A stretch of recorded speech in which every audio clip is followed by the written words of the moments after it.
Ikuti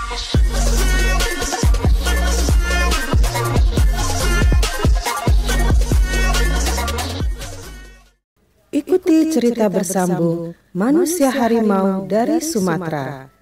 Selamat mendengarkan.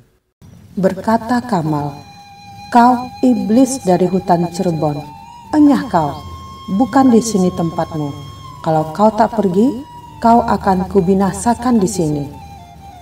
Terdengar tawa mengejek, "Orang seberang tak akan membinasakan aku. Kaulah yang pulang karena bukan di sini tempatmu." Erwin kini mengambil sedikit dari lumpur kuburan yang berada dalam bungkusan itu. Tawa itu berubah menjadi pekik ketakutan, kemudian berhenti dan rasa panas juga hilang, berubah seperti biasa. "Mengapa Bapak ketakutan?" tanya Erwin kepada Kamal. "Ada orang berkepala 3 dengan jenggot berwarna merah. Dia mengancam akan mengorek mataku kalau kau tetap ada di sini." "Kini masih kelihatan?" tanya Erwin. "Tidak lagi," jawab Kamal.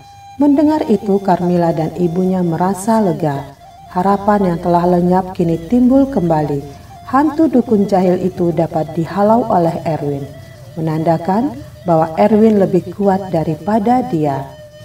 Erwin minta diambilkan air dalam mangkok dengan 3 lembar daun sirih, 3 butir lada putih, 3 lada hitam, dan sepotong banglai.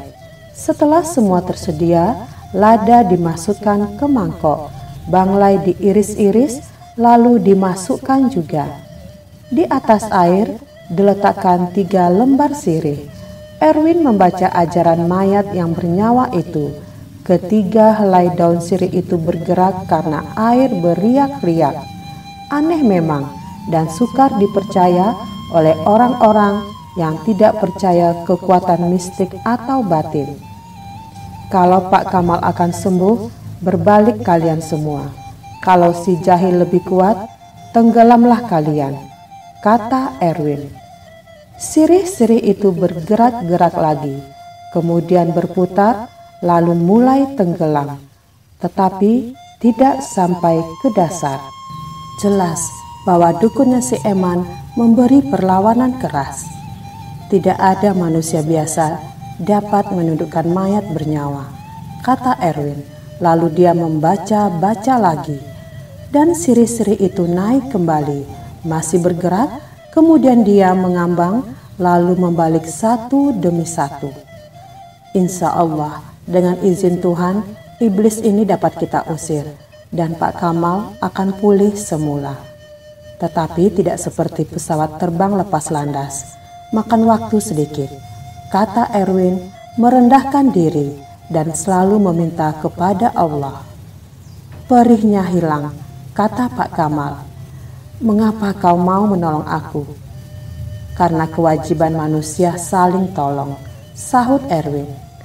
"Kami sudah tidak punya uang, habis untuk berobat," kata si sakit sedih. "Siapa yang meminta uang?" kata Erwin.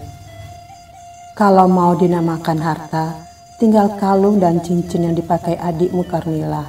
Selain itu, hanya Karmila lah kekayaan kami. Dia yang selalu menolak lamaran karena tak berkenan di hatinya," kata ibu Karmila.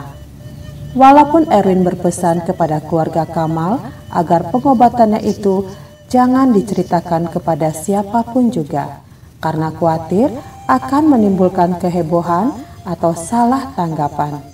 Namun, kegembiraan keluarga itu membuat mereka tidak bisa menahan diri untuk mematuhi pesan Erwin. Pada hari itu juga telah tersiar ke segenap pelosok daerah itu bahwa si manusia harimau rupanya merangkap dukun. Kudis-kudis tak mau sembuh, sekujur badan Kamal sudah hilang rasa sakitnya dan bahkan mulai kering. Hanya orang saktilah yang dapat melakukan pengobatan begitu. Sebenarnya apa yang diceritakan dari mulut ke mulut itu kian lama kian dibesar-besarkan, sehingga melebihi keadaan yang sebenarnya. Tetapi memang begitu sifat manusia, membual, mencari kesenangan. Orang suka pada sensasi. Keluarga Kamal terlalu gembira. Dari sudah putus harapan, kini punya keyakinan bahwa Kamal akan sembuh kembali. Dan semua itu karena kebaikan budi seorang Erwin yang ditakuti orang sebagai manusia harimau tanpa dipinta, datang sendiri memberikan jasa-jasa baiknya.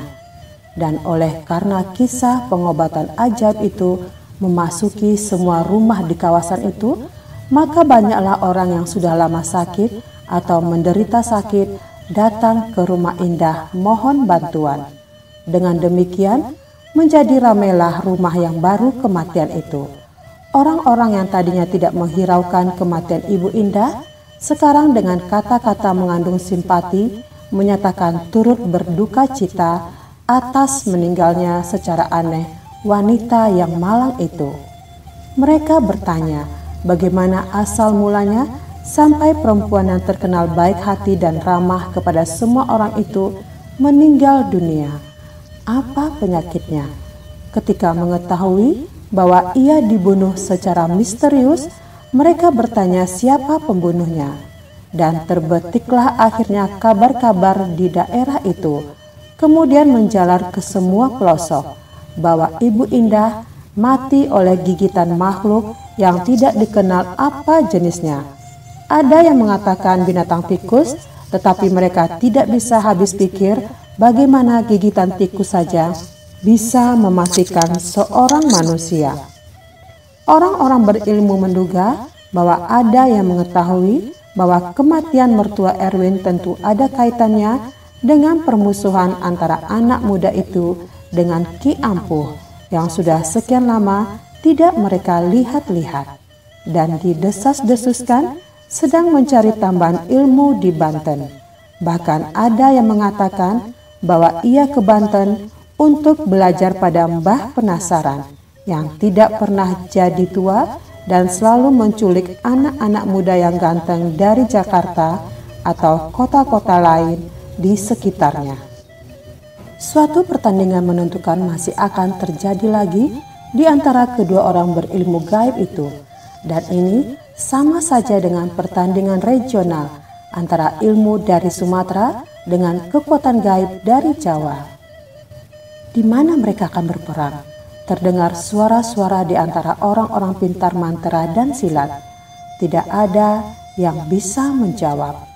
Oleh kedatangan begitu banyak orang yang meminta bantuannya, sedangkan dia sedang berhasrat untuk menemui Komalasari yang amat cantik, maka Erwin hanya menjanjikan bahwa ia akan datang secepatnya, tetapi tidak hari itu. Dia menunggu dengan gelisah. Mana utusan Komala yang bernama Didi itu? Pertanyaan istrinya dijawab dengan singkat-singkat saja.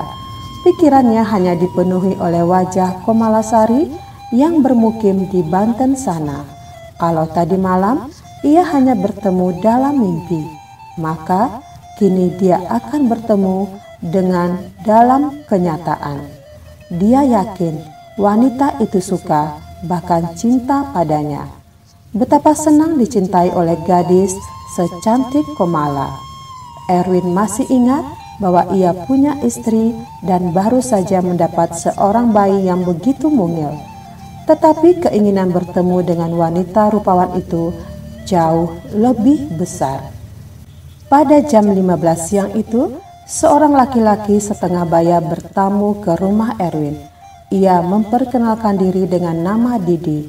Karena yang menerima kedatangannya manusia harimau itu sendiri, maka girangnya bukan alang kepalang. Terbukti bahwa apa yang diimpikannya akan menjadi kenyataan. Orang itu berpakaian sangat sederhana, pakaian petani.